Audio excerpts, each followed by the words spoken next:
Dr. Lori Goss-Reaves grew up with no doubts about her parents' love for each other and for her. None. That love was thoroughly documented and continues to inform and inspire Lori more than 50 years later. This tape is really does wonders. I can hear your voice again, and it really makes me feel good. Nothing has any meaning when you're not here, but I can wait until we're together. We sure will have a lot to be happy for then. I carry a picture of you and Lori in the little pocket of my flight jacket, all around with me all the time. But as much as that love was a certainty, the circumstances of her father's death in Vietnam remained a mystery for decades. I had to find out what really happened to him, and I never expected to find out what I found. Never. In her new book, Kiss Lori for Me, Lori celebrates her parents' inspiring love story and reveals what she uncovered in her search for the truth about how her father died on Valentine's Day, 1968. If anything happens, you probably have a closed casket funeral, because these VC are really butchers. Lori's journey would twist and turn over the course of several years. She would interview 29 veterans, many of whom were on Valentine's Ridge, and she would climb that ridge herself, twice. And that was the hardest 10 days I think I've ever faced. Stick around.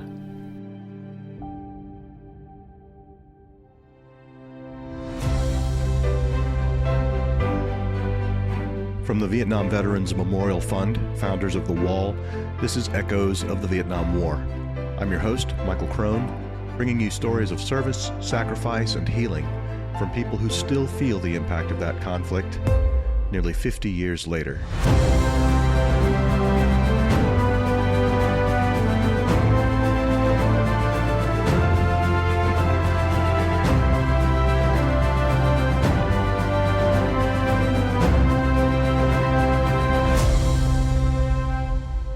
This is episode 36, Kiss Lori for Me.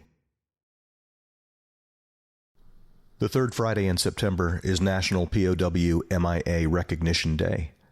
According to the National League of POW MIA Families, there are still more than 1,500 Americans missing and unaccounted for from the Vietnam War. Senior Corpsman HM2 Larry Joe Goss was said to be missing in action for 21 days in 1968. What really happened to him took years of research to uncover and is the subject of Kiss Lori for Me, a new book by Larry Joe's daughter, Lori Joe. The book also chronicles the love story between Larry Joe and his wife, Marty, who had only 11 months of wedded bliss together before Larry Joe left for Vietnam. Their daughter, Dr. Lori Goss-Reaves, begins their story in a small town in Indiana.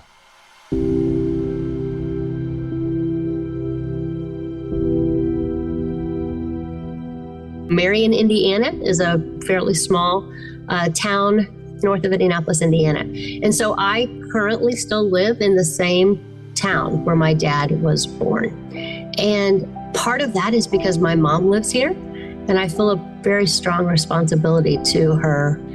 Also, living here has connected me to places where my dad lived and walked and went to school. Within 5 minutes from where I work at a university called Indiana Wesleyan University, I can drive to the house where my dad grew up. My dad's grave is within 10 minutes from where I currently work. The house where my mom and I lived when he was in Vietnam, all very close by. I am a licensed clinical social worker, so I had the opportunity to go into a school that I know he attended and help kids like my dad. My dad grew up with a single mom, not having any male role models in his life, not having any father figures in his life, grew up in generational poverty. And I helped those kids in the school setting. And I would walk up the banister and I would kind of touch the rail. And just the thought that my dad walked these halls, my dad touched this banister, all of those things were needed within my soul to connect me to him.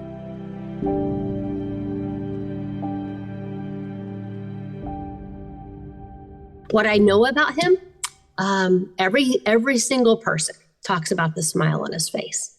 That even though he grew up in difficult circumstances, he had a positive outlook, a cheerful disposition, very kind,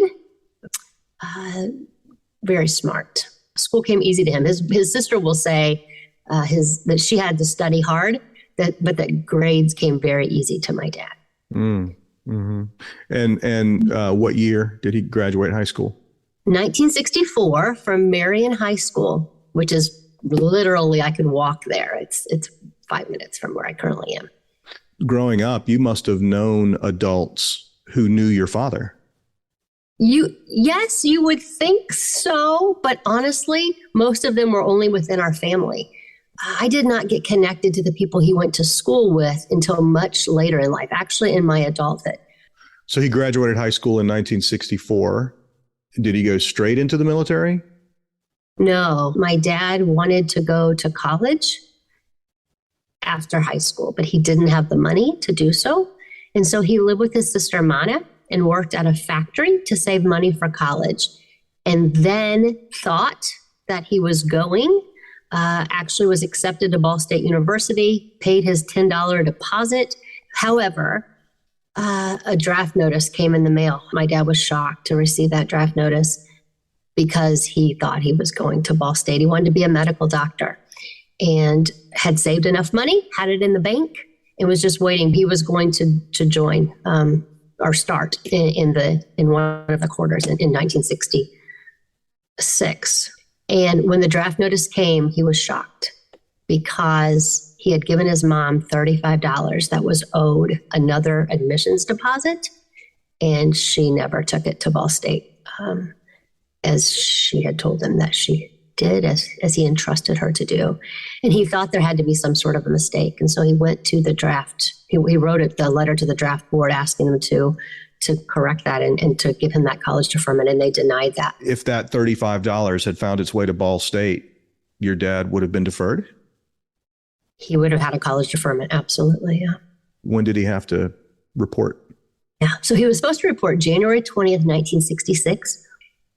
He enlisted in the Navy, and he was told that he could get his medical training by being a Navy corpsman, and then would have money to go to school. After Larry enlisted in the Navy, he had 90 days before he had to report. He eventually quit the factory and spent his last 3 weeks of freedom working for his aunt and uncle, who owned a bowling alley in a little town called Gas City, Indiana. Marty worked at a bank in Gas City, and as it happens, she participated in a bowling league. So during that short 3-week window, Larry and Marty found each other. She was bowling in this league after work. So he comes over to take the drink order from everyone that was in that little bowling group of my mom's. And as he walked away, a lady by the name of Dorothy Winter says to my mother, "Do you know he likes you?" And my mom was oblivious. She actually had a boyfriend at the time. And so when my dad came back, he said to her, "I don't have a lot of time. I'm going to be leaving for the Navy for boot camp. But if you'd like to improve your game, I can give you some bowling lessons." And that's how it all began. Bowling lessons. Yeah. Wow. Yeah. And she wasn't insulted at the implication that her game needed improving? Well, I think she knew it did.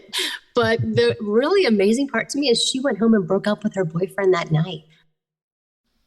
Larry and Marty were inseparable from that point until the day he left for boot camp at Great Lakes. When he graduated from boot camp in July of '66, Marty was there.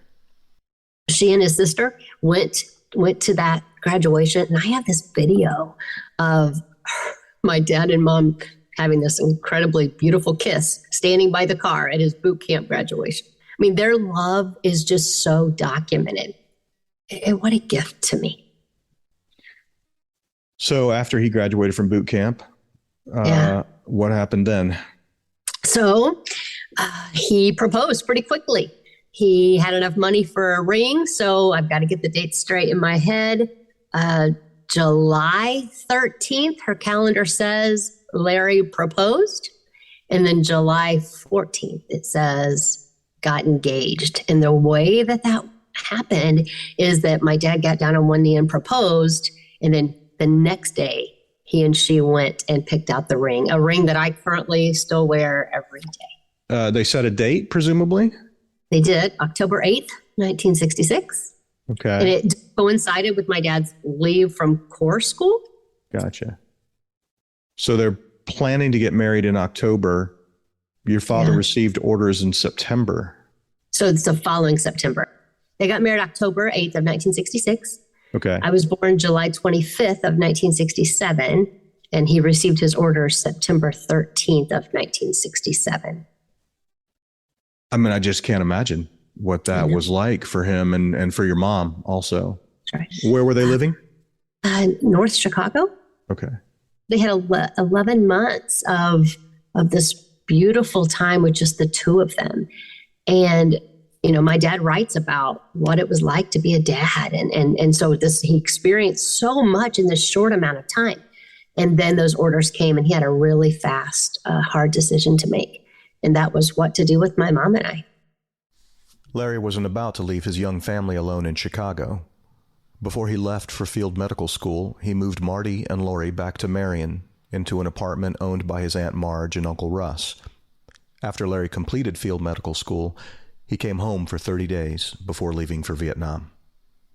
My mom said that they made the most of every moment. They had their little apartment above the garage, and she scheduled our first professional photograph, our family photo together. They went and played cards with friends. According to my mom, they just lived like a year's worth of life in that 30 days. They celebrated Christmas, December 14th, right before he left. So he got to Vietnam sometime in December? Yeah, I believe it was December 24th. Oh, man. Yeah. And this is right before the Tet Offensive. Yeah, the most deadly time. Mm-hmm.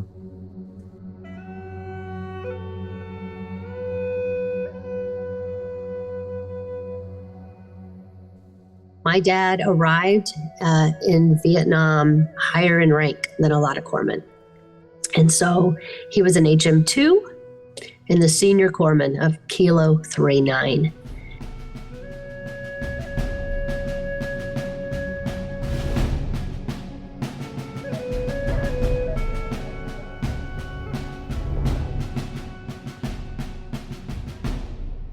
On February 14th, they left Kalu on a mission to go find out where the mortar was, or multiple mortars that were being fired at them into the Kalu combat base.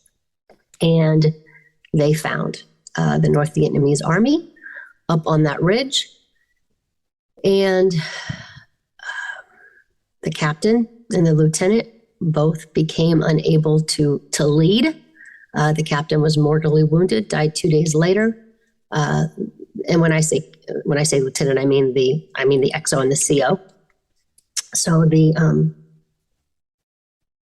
lieutenant couldn't give orders either, and there was really mass confusion. There were 3 other lieutenants on that ridge: lieutenant of 1st platoon, 2nd platoon, and 3rd platoon. There was also a weapons platoon there, and a lot of chaos. And in the midst of that, my dad was treating Marines that were wounded. Prior to the captain and lieutenant being unable to lead, there was a man by the name of Cameron Carter who lives in Illinois. And Cameron had his arm shot.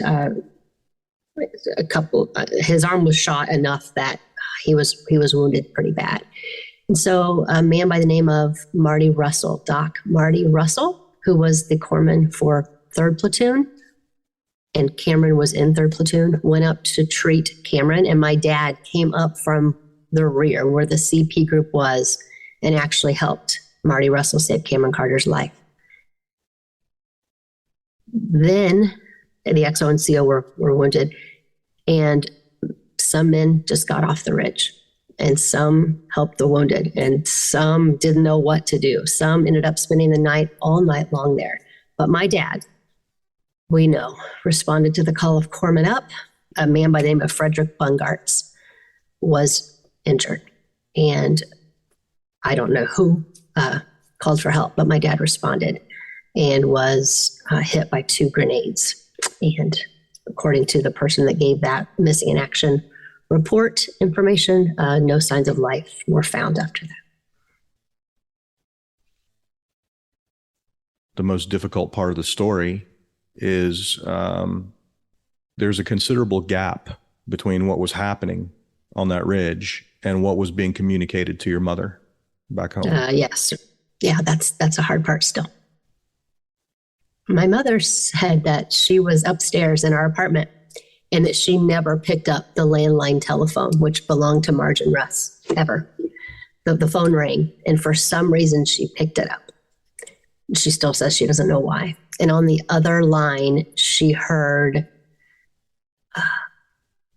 Harry Goss, my dad's father, telling my Uncle Russ that my dad was missing.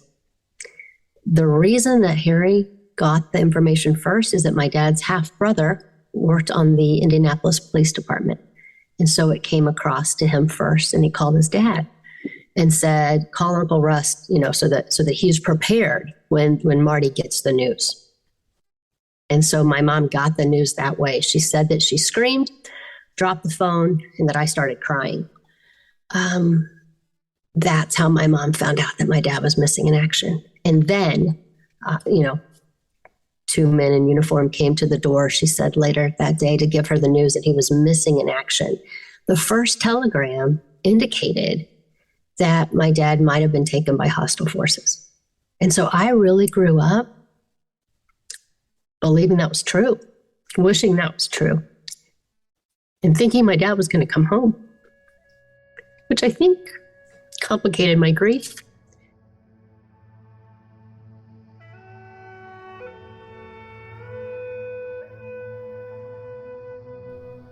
Lori would eventually come to learn what actually happened on Valentine's Ridge after interviewing 29 Vietnam veterans, several of whom were there.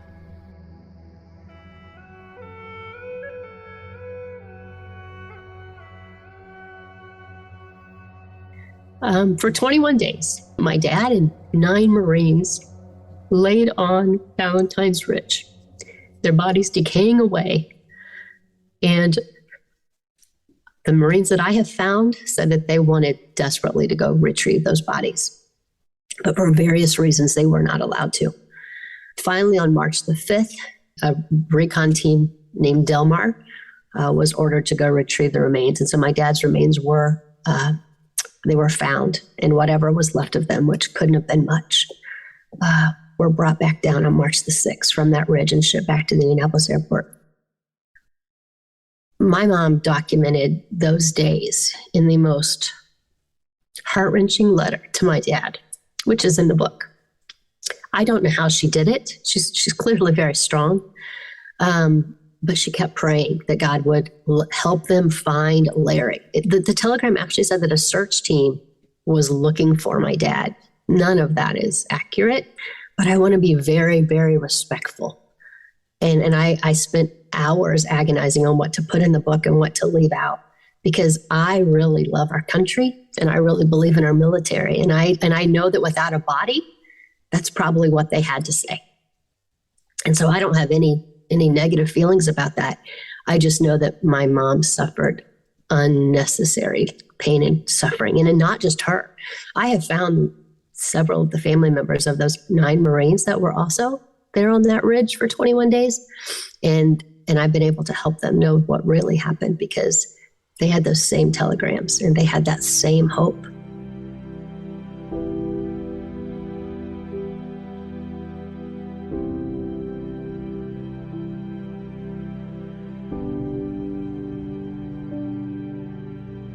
Five of them were listed as KIA, body not recovered.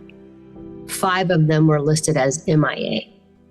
And so what I have come to understand is that the men were killed on February 14th.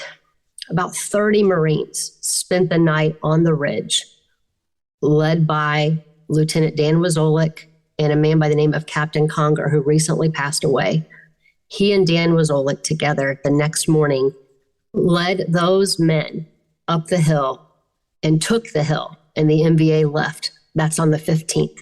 My understanding is that a helicopter came in to pick up the dead, and it was shot down.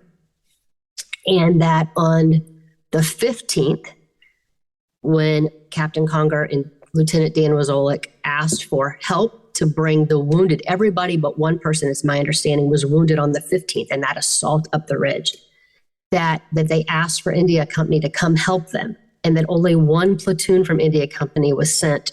And so they could only bring back the wounded. Somewhere in the midst of that, on the 14th or 15th, 5 of those dog tag numbers were called in. So for 5 of the families, they knew KIA, body not recovered. But for the other 5, for whatever reason, we still don't know why, I believe that they lived what we lived, because my mom was highly advised to not open up the casket. Okay. Frederick Bungart's family told me that their dad made the decision that their uncle could open the casket and view the remains, and that the smell of formaldehyde was so strong that he couldn't look for very long.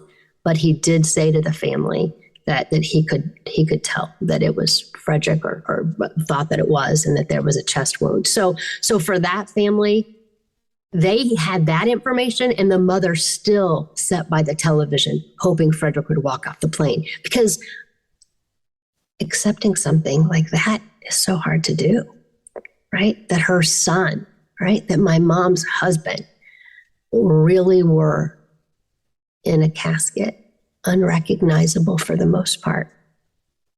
It's hard for the brain to wrap itself around that. And so I think humans hang on to hope.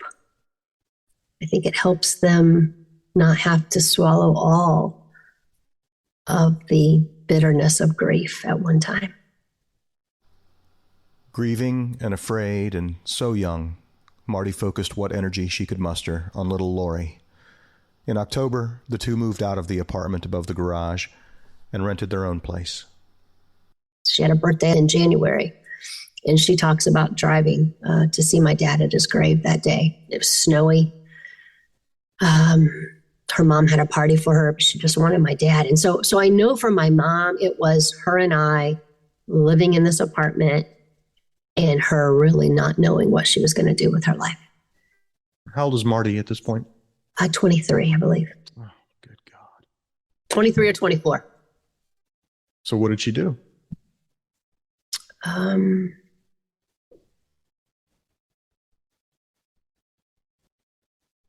She talks to me about having a shrine set up for my dad in her home. She talks to me about taking me to the cemetery often. I have pictures of me there at every age of my life.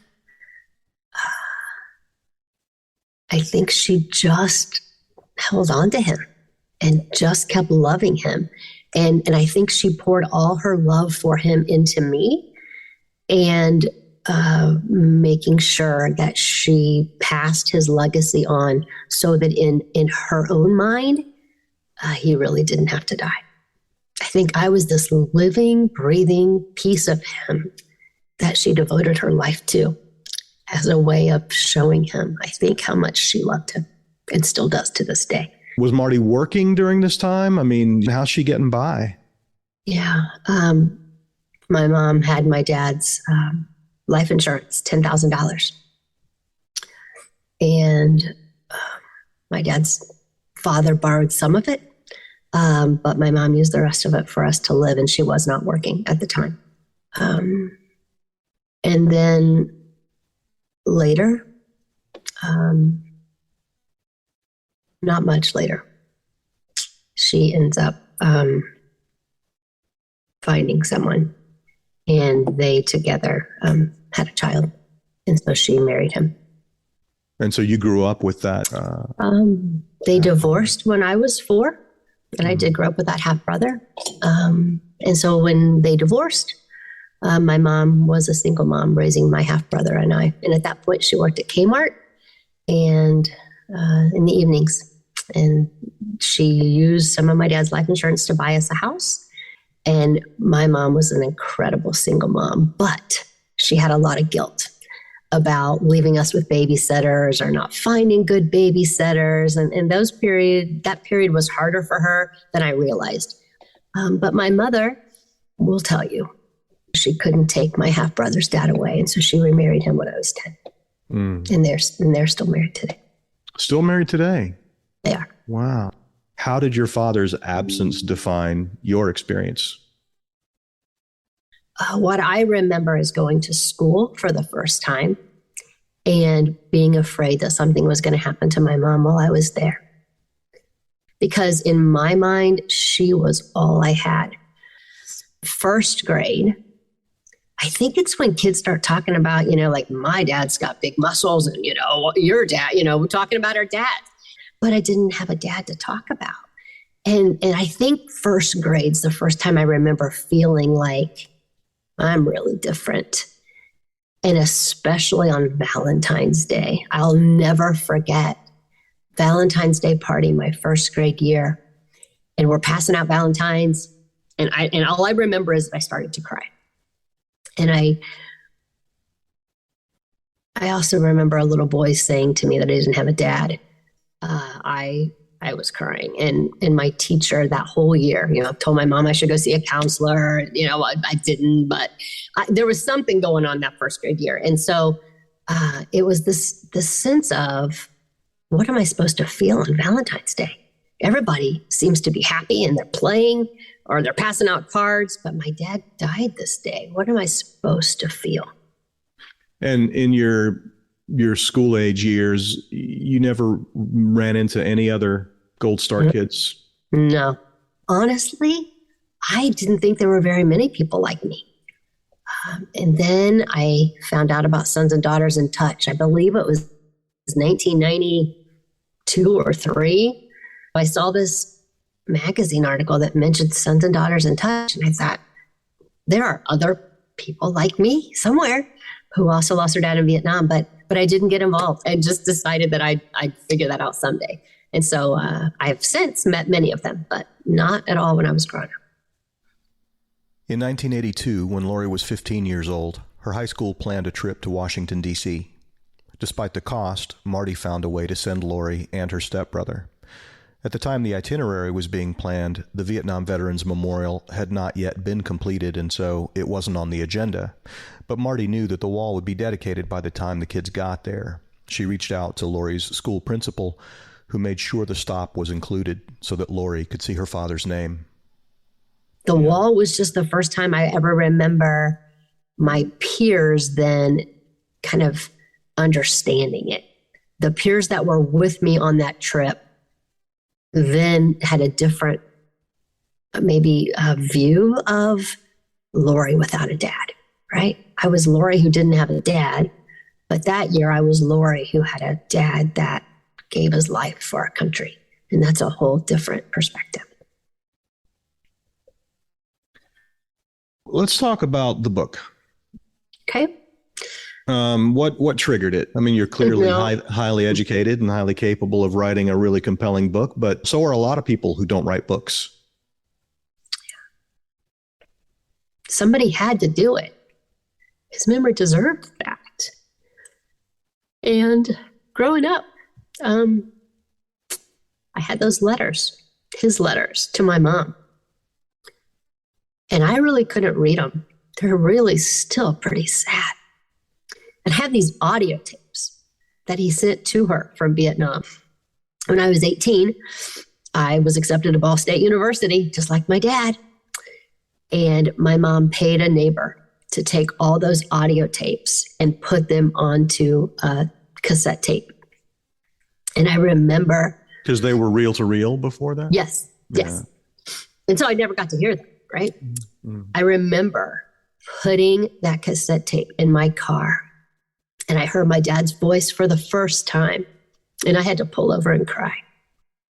I tell her dad's thinking about her all the time, and he loves her very much, and he loves her mom, too. I haven't told you too much of that. I've been trying to answer all these questions, but I love you very much, and I miss you a great deal, and I look at your pictures all the time, so I'm thinking about you all the time, and the tape's getting about ready to run out, so I'll say goodbye for now, and you be be good, and I love you very much, and tell everybody I'm fine here, and don't worry about anything, because I'm okay, and I'll let you know if anything goes wrong or anything like that. So bye-bye, and I love you very much, darling. Kiss Lori for me, and sleep warm.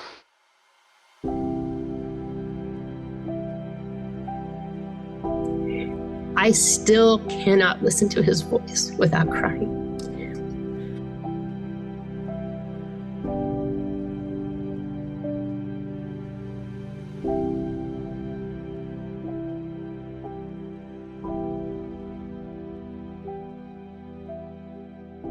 I think I knew from my family that I was at least going to put it in a book. I didn't think I was going to put it in a book for other people to read. That came way later. But their love story, their legacy of love, I believe we need to hear. How do we love people better? We are called to love each other well. And my mom and dad did that in a way that I had to share it with the world.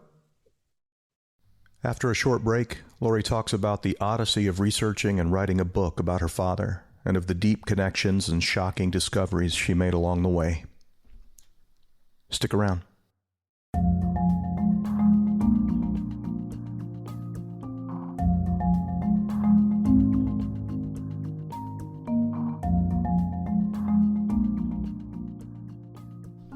This year, we're celebrating the 40th anniversary of the Vietnam Veterans Memorial. To commemorate this milestone, every day at 3 p.m. Eastern, we read the name of every wall honoree who died on that date. This is in addition to the live, in-person reading of the names that will be held in Washington, D.C. beginning on November 7th. You can visit vvmf.org/ROTN for more information about the daily virtual reading of the names and about the in-person event.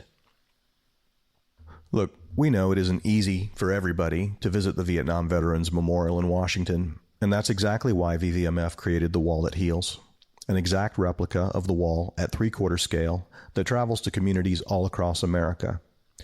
The Wall That Heals and the mobile education center that travels with it will be in Middletown, New York, September 15 through 18, and Bedford, Massachusetts, September 22 through 25. To see the rest of this year's tour schedule and to learn how you can bring the Wall That Heals to your town, visit vvmf.org. For 40 years, VVMF has led the way to help heal our nation, remember those who gave all, and honor all who served. Our legacy endowment will ensure that we can continue honoring Vietnam veterans for the next 40 years and beyond. We launched the Legacy Endowment with a $500,000 matching gift campaign, the Legacy Challenge. Each new outright gift or gift established through a will will be matched up to 50% with a maximum of $50,000 matched per gift. All qualifying gifts established or newly identified before November 12th of this year are eligible for the match. Learn more at vvmf.org/legacy.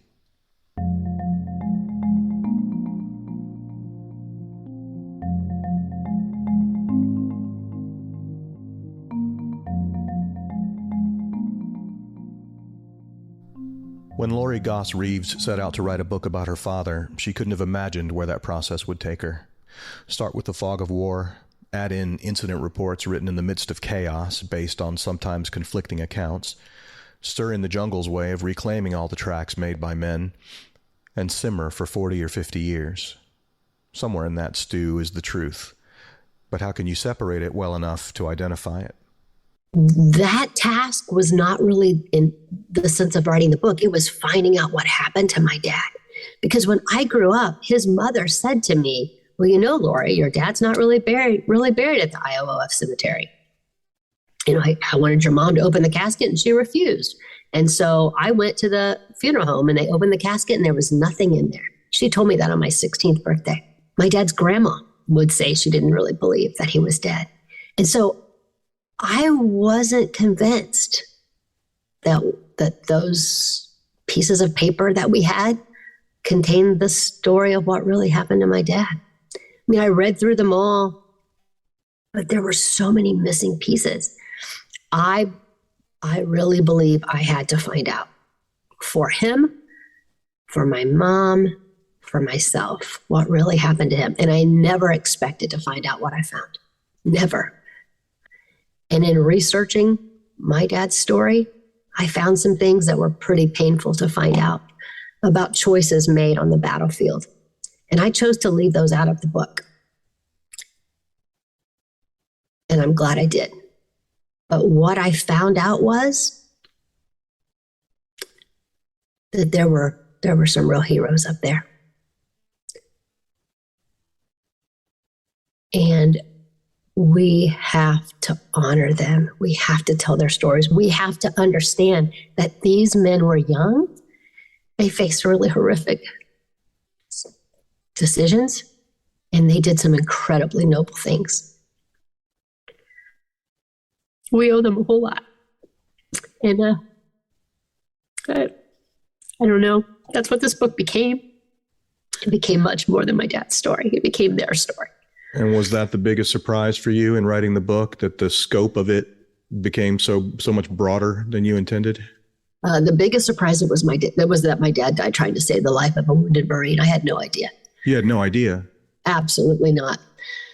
I was told by some men who were there that my dad was killed instantly when the mortar came in. I was told that my dad, the XO and the CO were looking at a map, and that the mortar landed on top of them, instantly killing all of them. I had no reason to think that that story wasn't what happened until a man by the name of Ray Felly, who's a corpsman, connected me to Doc Marty Russell.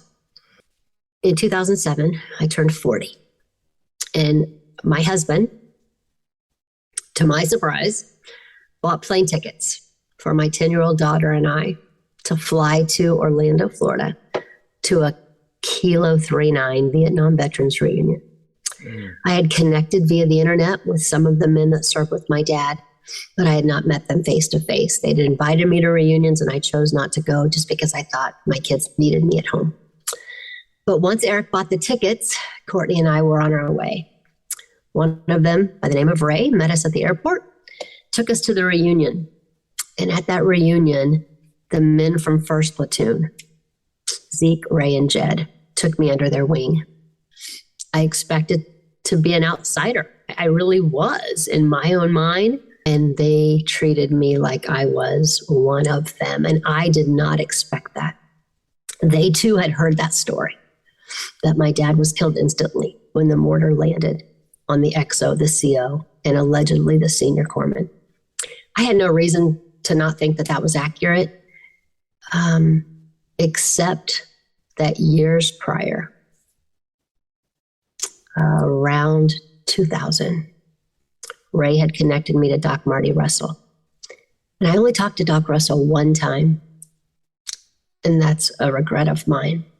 I didn't want to upset him, and he seemed like talking about the story of what happened was pretty difficult for him. But in that one conversation, I wrote down every word he said. And Doc Marty Russell said that my dad was alive when the mortars landed, and that my dad helped him treat the XO and the CO. And I couldn't piece together how both couldn't be true. And I didn't know what to do with that. And Doc Russell passed away 2 years later, so I couldn't call him back. And so I had these two stories existing in my mind. And then I connected with Dan Wazolik, lieutenant of 3rd Platoon. We connected by email around 2010, but he opened up to me about everything that happened 2019 or so. And Dan Wazolik said that it was he who was looking at the map with the XO and the CO when the mortar did land basically right in the middle of them. He somehow moved his body down to a lower part of the ridge, thus the mortar not hitting him entirely. I'm sure some fragments, but so the person that was supposedly my dad was Dan Wazolik. And so then I had to figure out, then where was my dad when all of this was going on? Again, and I don't know why, I always said I had to go to Vietnam, that one day I was going to go to Vietnam. And so my baby, youngest of 5, graduated in 2018. So I just set that as the date that I was going to go. I just knew at that point there'd be no more school activity. See, because my dad missed every activity of my life, I couldn't bring myself to miss a single one. I couldn't go to Vietnam until they were all graduated. Having finally made the decision to visit Vietnam, Lori had to figure out a way to fund the trip.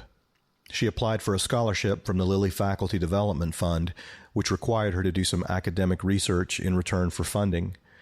She proposed to study the Two Sides Project, which brings together sons and daughters whose fathers were killed while fighting on either side of the Vietnam War.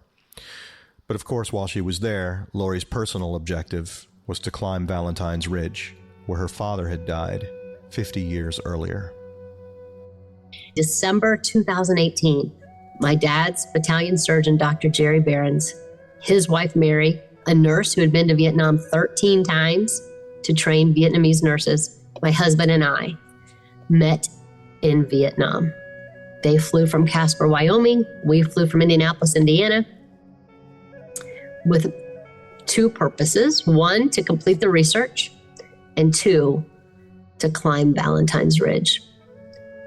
I knew if I could just climb the ridge and see with my own eyes that I would have a better chance of putting the stories together in a way that was accurate and true. Because all I care about is accurate and true, right? There is no space in my life for anything except the truth about my dad, because that's all I have. And so we went, and that was the hardest 10 days I think I've maybe ever faced. I don't even think the book did justice to my emotions on that trip. Jerry Behrens and Mary were incredible. My husband was incredible. We got to go up the ridge, but we couldn't find a path. We got to have an incredible ceremony where butterflies appeared, but I didn't get to see with my own eyes everything that I needed to see. However, in the airport on our way home, Jerry Behrens, I find out, is connected to a man by the name of John Edwards. Lori had seen a John Edwards quoted in an earlier newspaper article about Valentine's Ridge, but of course she had no idea how to track down that specific John Edwards. Sitting in the airport with Jerry Behrens, she notices him doing something on Facebook, and there on Jerry's screen is that name again, John Edwards. When Lori gets home, she contacts John Edwards through their mutual connection to Jerry Behrens.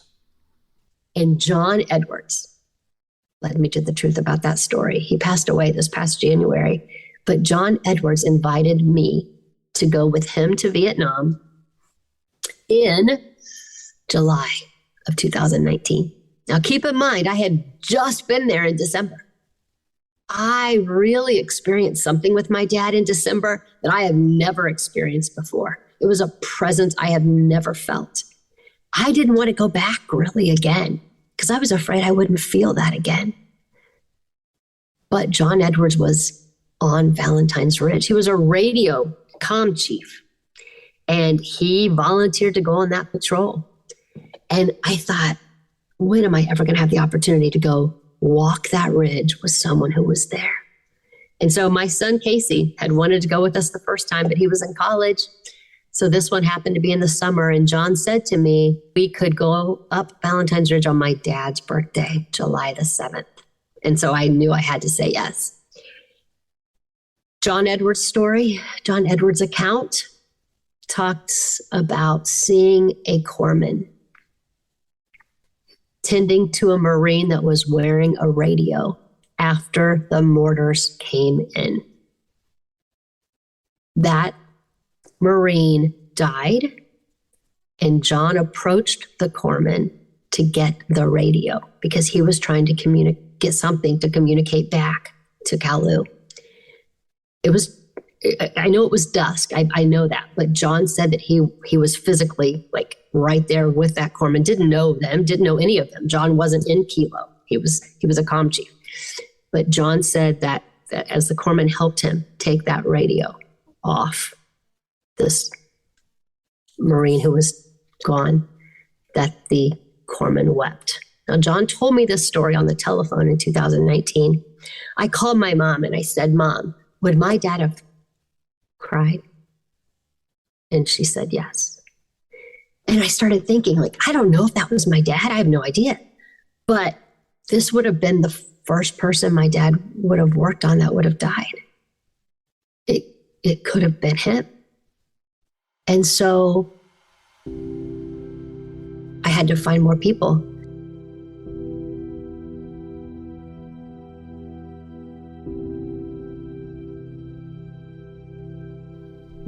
Right around that time, the COVID lockdowns began. Having been sent home by her university in March, Lori spent the next several months poring through all of the information she had collected so far, looking for new avenues and new connections to explore.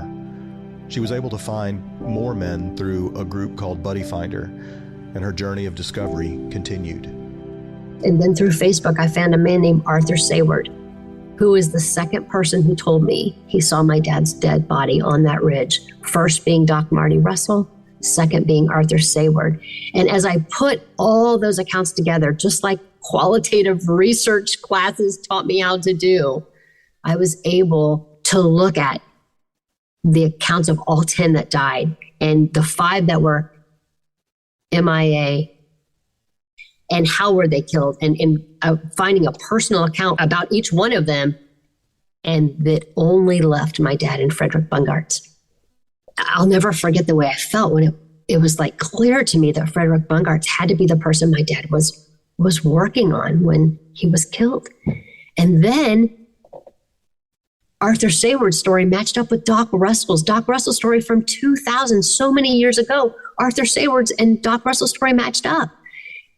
My dad really was killed after the mortars,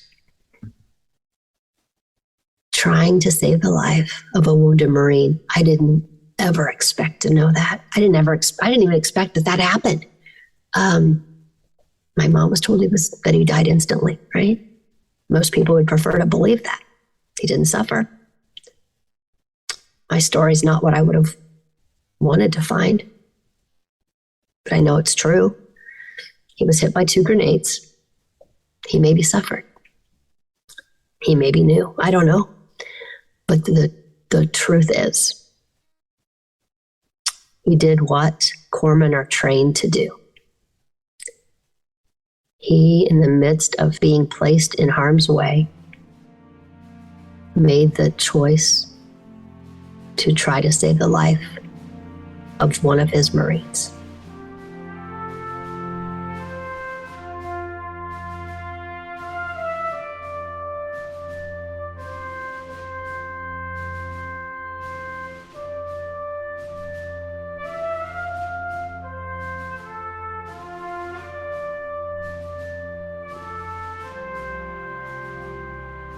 This book would not be possible if it wasn't for the Vietnam veterans who chose to tell their stories to me.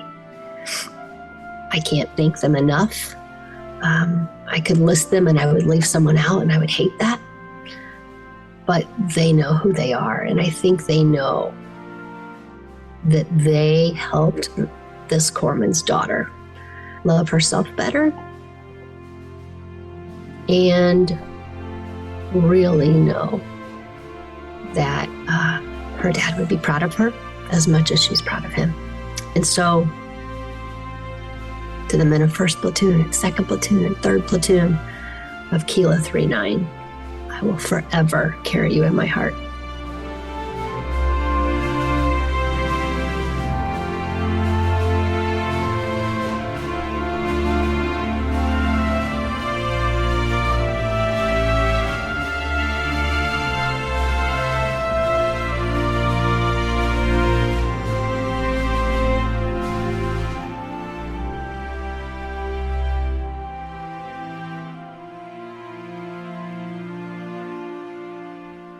Dr. Lori Goss-Reaves. Her father, Larry Joe Goss, is listed on the wall at panel 39 East, line 32. You can read the entire story in her book, Kiss Lori for Me, which is available at Amazon.com. Also, just a friendly reminder that all of the interviews we publish here on the podcast are heavily edited for time. If you ever want to hear one of these conversations in its entirety, You can find most of them on our YouTube channel.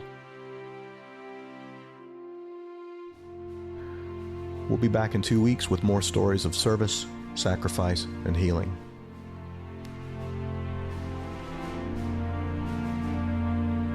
See you then.